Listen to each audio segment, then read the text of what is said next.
புதுவை மற்றும் காரைக்கால் பகுதிகளிலும் லேசானது முதல் மிதமான மழை பெய்யக்கூடும். சென்னை மற்றும் புறநகர் பகுதிகளில் இன்று வானம் ஓரளவு மேகமூட்டத்துடன் காணப்படும். சென்னை வானிலை ஆய்வு மையம் வெளியிட்டுள்ள அறிக்கையில் தென்மேற்கு பருவமழை இந்திய பகுதிகளிலிருந்து அடுத்த 24 மணி நேரத்தில் விலகக்கூடும். அதே சமயம் வடகிழக்கு பருவமழை தமிழகம், புதுவை, காரைக்கால் பகுதிகள், கேரளா, மாஹே, தெற்கு உள் கர்நாடகம், ராயலசீமா, தெற்கு கடலோர ஆந்திர பிரதேச பகுதிகளில் அடுத்த 24 மணி நேரத்தில் துவங்கக்கூடும்.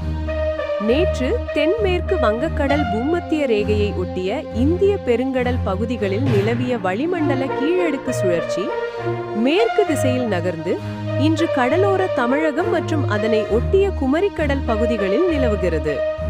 தமிழகத்தில் இன்று அநேக இடங்களிலும் புதுவை மற்றும் காரைக்கால் பகுதிகளிலும் இடி, மின்னல், பலத்த காற்றுடன் கூடிய மணிக்கு 30 முதல் 40 கிலோமீட்டர் வேகத்தில் லேசானது முதல் மிதமான மழை பெய்யக்கூடும். மயிலாடுதுறை, நாகப்பட்டினம், திருவாரூர், தஞ்சாவூர், புதுக்கோட்டை, ராமநாதபுரம் மாவட்டங்களில் ஓரிரு இடங்களிலும், காரைக்கால் இடங்களிலும் கன முதல் மிக கனமழையும், கடலூர், கன்னியாகுமரி, திருநெல்வேலி, தென்காசி, தூத்துக்குடி, விருதுநகர், தேனி, திண்டுக்கல், மதுரை மற்றும் சிவகங்கை மாவட்டங்களில் ஓரிரு இடங்களில் கனமழை பெய்ய வாய்ப்புள்ளது.